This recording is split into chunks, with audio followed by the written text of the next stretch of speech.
Now we have the presentation of Myrtha Hurtado that will give us the perspective, very important, from the users of that system. So from industry, what is her experience in industry about this kind of disclosures. So Myrtha, you have the floor.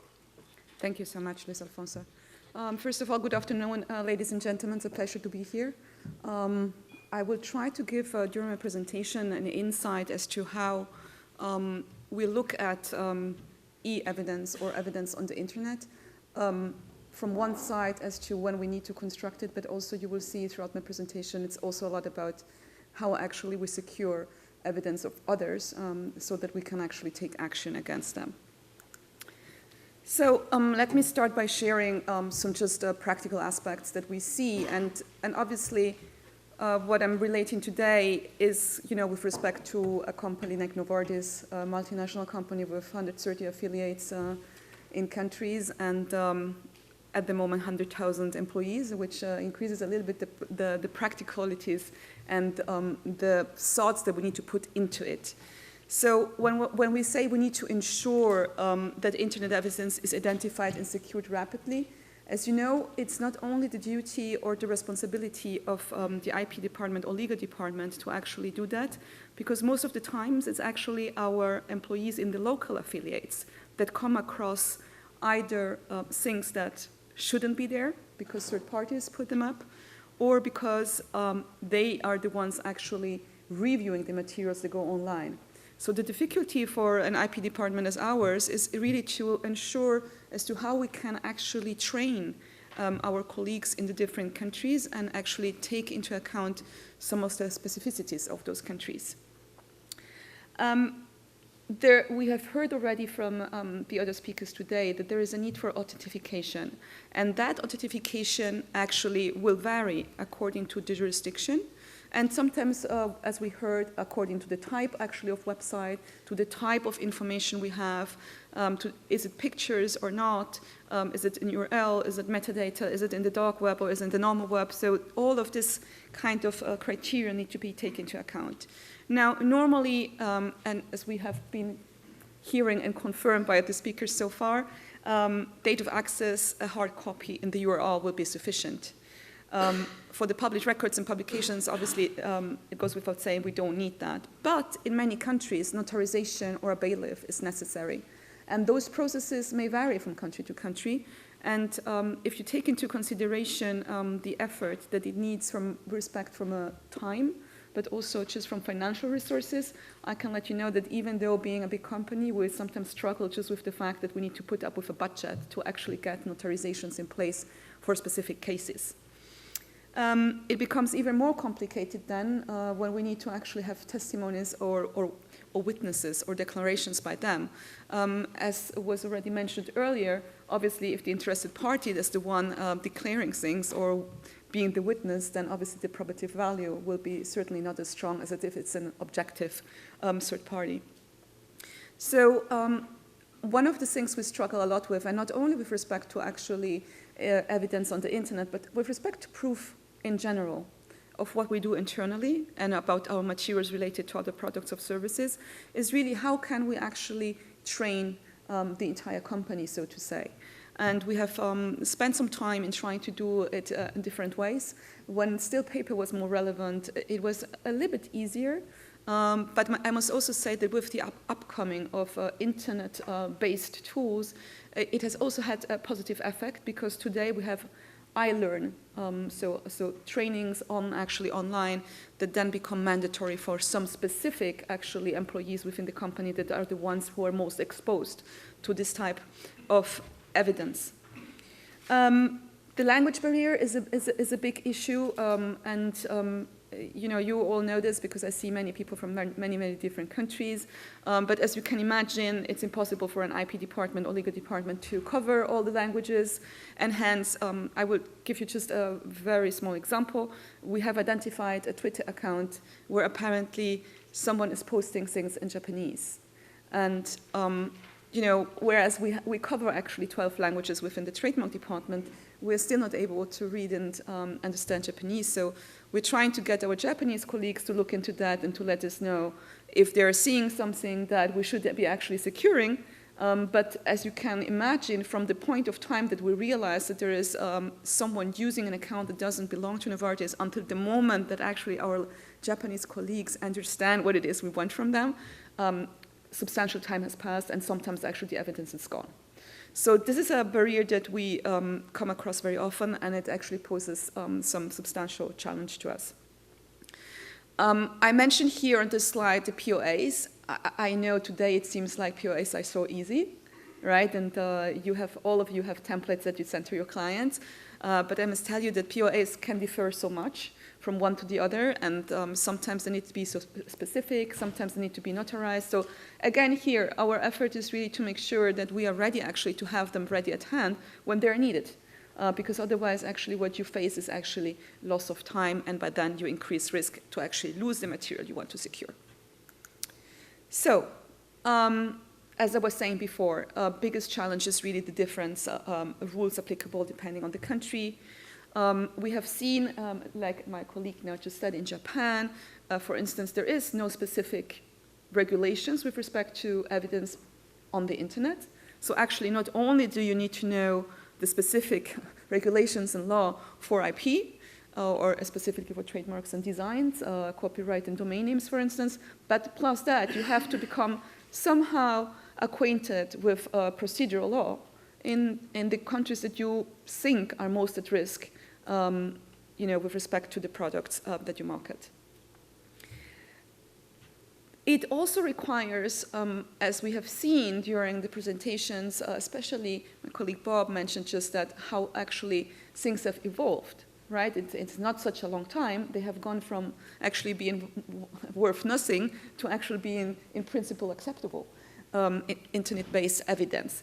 So what we see is that it's an area that's developing very quickly. So now, if we just sit back and rely, on our outside counsel network, they will let us know when things evolve, and they will let us know what we need to do. As you can imagine, that would be an ordeal, not only for the people working for us, outside counsels, but also for ourselves. So we actually need to define again there, which are the jurisdictions where we believe are making the most progress and where things are changing. And we need to follow up on those developments and ask ourselves continuously the question, are we still prepared to take the right actions at the right moment? And are we training and updating our colleagues in that sense?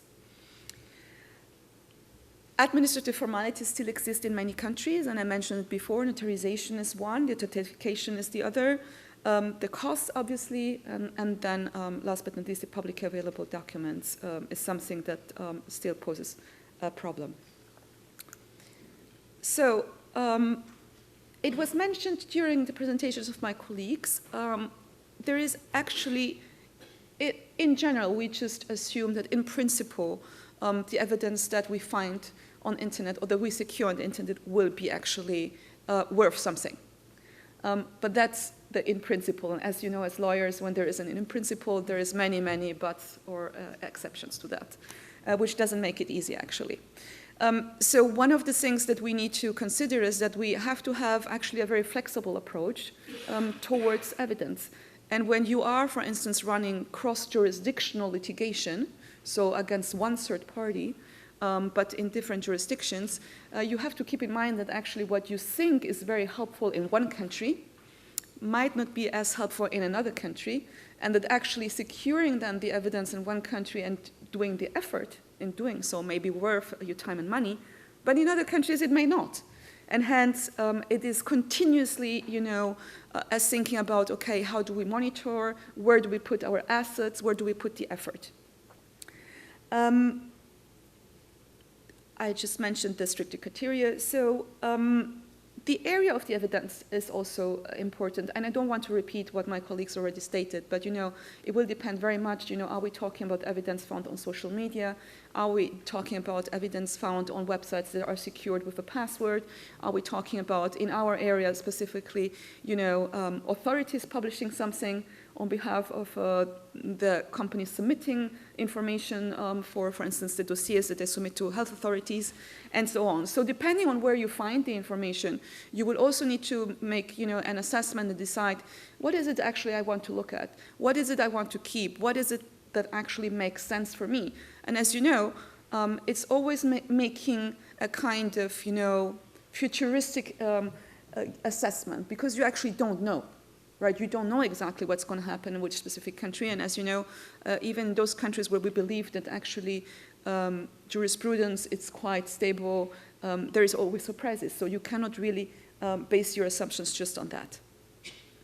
The Wayback Machine was mentioned, and what I would like to mention here is it's maybe just a little bit of a different angle, because one of the reactions, when we got this email from a colleague says, oh, I've just got this nasty letter from an owner of this picture, and I used this picture in a publication, and I'm being told now I have to take this down.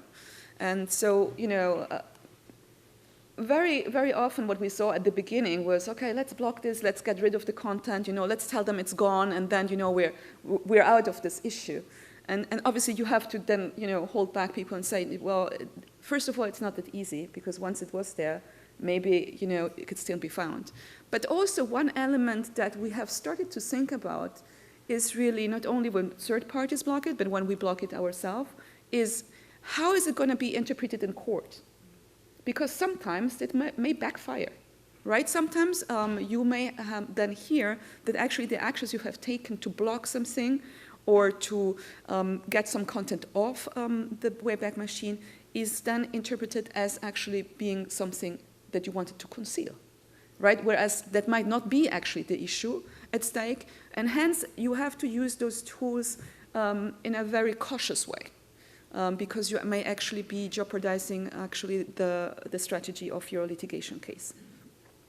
Wikipedia and social media were mentioned, file sharing and the other items listed here as well, so I don't spend too much time on that. Common law countries are quite a challenge for us, in particular when it comes to e-evidence, as we call it. Not only because common law countries are expensive to litigate in, obviously I don't want to spend too much time on that, but actually we also see that sometimes there is a concern just, because of the volume, and what happens when counterparts actually start playing this game about, I have more data than you have, and then you go, oh, I have more data, and then at some point you get like, with everyone has so much data that actually you cannot even handle your own data anymore, and you don't know exactly which actually documents and things you have submitted with respect to which detail. And yes, there is actually initiatives to curb down the risk. I must say that even for a company like ours, we have faced several times issues with respect to just overwhelming amount of e-evidence, which makes it not only time-consuming, but at the end of the day, very expensive to handle. And I think this is an increased financial risk for SMEs, even though I wouldn't rule out that it's actually also a risk for us. So let me go a little bit more into detail here when it comes to designs and trademarks. So what is it that we do first, right? Our first aim is to make sure that because we are such a huge company with so many affiliates and colleagues, we don't want to infringe anyone else's rights, right? Because we are quite defensive about our own, but we don't want to be told that we are actually infringing rights here and there. So we will actually define and figure out the requirements in the area of designs and trademarks, and then we'll actually run FTO, so freedom to operate analysis, or we will define an enforcement strategy when it is the other way around. As in many other areas, we just have to live with a certain risk. There is no room for aiming at certainty as to what is being done. We just have to assume that certain measures that we take will give us the desired outcome, and we are pretty clear with our business colleagues to flag to them that there is no way we can rule out risk. It's in our days, I think, pretty much impossible. The definition of the date was mentioned by many already, and I think it's one of the crucial actual elements when it comes to actually securing the evidence online. You know, for designs, it goes without saying, depending on what date it is, you may just not have a design anymore. But also, with respect to the probative value, if you have to defend or if you have to attack someone, it will actually decide as to how strong your case is or not. And then for trademarks, pretty much the same with respect to proof of use, and then and that's relevant for our oppositions and cancellation actions. I would like to touch a little bit upon domain names and websites. Here again, the aim is always the same: not infringe third-party rights. You know, when you have, you know, domain names that have either infringing content or where the domain name itself or metadata related to it is infringing our rights, actually, you know, very often the first reaction is we want to actually get those domain names transferred to us. Now, as I will not be entering too much into detail, but actually that doesn't work in all countries. So in many countries you will have accelerated procedures. In many countries actually you have to go before court. And in some countries actually when you go before court and submit actually a takedown a claim or a claim against the content, you may wait up to 30 days until this is being heard and decided. And then, you know, you have another additional month or even more until actually some action really must be taken. So sometimes this can be very lengthy. And obviously in the meantime, depending on the content of those websites, you may be actually jeopardizing the reputation of your company. A very important point, probably not only for the pharmaceutical industry, but for all industries that actually, where the goods can pose a risk to the consumer when they are not authentic, is actually the anti-counterfeiting area. So one of the areas where we actually use online evidence most, or where we need to secure it the most times, is actually when we see, you know, either a proposal for sale or an offer for a not authentic drug. So, and then last but not least here, a point with respect to domain names and websites is that actually often enough the internet evidence, even though it might not be the decisive element, it can also show, we can just use it to prove actually the bad faith of the counterpart. Let me spend some time on social media. Here again, the premise is the same, not infringing others. But then again, this triggers a lot of thinking within the company itself. So what is it that we want to put online? And actually, who should be doing that? And that's one of the major challenges, right, is to how to even, you know, we had to come up with guidelines as to what you can post on social media as a person, but then what do you post as a professional? So a whole endless, I would say, kind of training need. The question about when is information actually publicly disclosed on social media, because, you know, in some countries you can argue, well, this is only my friends, and if it's only my friends and nobody else can see, well, then it's not public, right?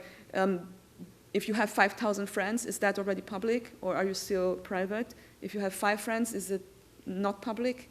You know, all of those questions come up. So the privacy settings may not work all the time. And the request for social media data is actually one of the areas where we spend most time on when we are litigating, because actually if you go very broad, yes, you may have a bigger fish in your net, but at the same time, you could just have everything there. And that makes Richard's life more difficult. The preservation subpoena to a non-party, you know, of a social media company is kind of one of the means that we use as well. But actually, we have to then as well, you know, work towards, you know, once we have the duty to preserve the data, we have to take the means to do so. I want to briefly make blockchain, because I know that is, first of all, something that at least we have started to use. And there is a big debate around, is this proof of evidence or is it simply proof of existence? Right? Big difference between the two things. And if you look actually at the platforms that provide services in this area, you will see that actually many use the word proof. Whereas then actually you have to be very cautious because a lot of people now are starting to, for instance, register the copyrights, right, via these platforms, and they really believe that they actually have proof. Whereas actually, yes, it's prima facie proof of something, but then you still have to have a neat chain of title, right? You have to be able to get to who started drafting or designing something until the very end. And that is really difficult sometimes. The security digital timestamp is one other thing that I wanted to mention here with respect to blockchain. It's you know, there is different providers again, and one of the biggest issues with all these tools is that on one hand they are making our life much easier, but on the other hand you actually have to make the right decision as to which actually tool provider you will be using, and you have to decide will you using the same provider for everything that happens with respect to evidence on the internet, or will you use many of them? And that, as you know, is a challenge. I would like to mention also very briefly for blockchain that actually one of the issues that we have is the sustainability of it all. Because we know that they have an energy problem. Using blockchain is related to the problem. And for a company like Novartis that is environmental conscious, it actually is an issue to use blockchain because we are feeding into a system that we believe is not environmental safe. So this is something just to keep in your minds because reputation nowadays may be much more worth than actually the case you're looking at when it's before you. Here just some additional information. I would just to conclude my presentation by making what we recommend and what we try to work on primarily is really ensure tools allowing appropriate archiving electronic timestamps are really easily accessible and that people can understand how to use it. We need to always be wary and discuss in advance possible challenges or developments in this area and to be really in constant contact with our outside counsel, but also get to know new providers for solutions and explore new technologies. Blockchain is just one to mention. There's many others coming up, and I think this can possibly be the solution to many of the problems we are facing, in particular to the printing of documents that you secure.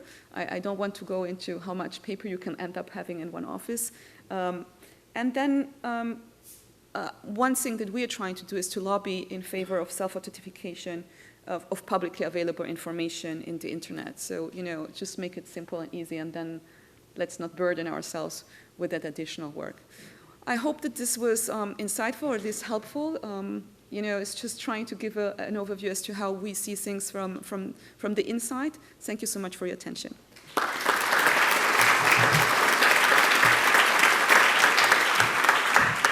Thank you very much, Myrtha, for sharing with all of us your experiences on this field.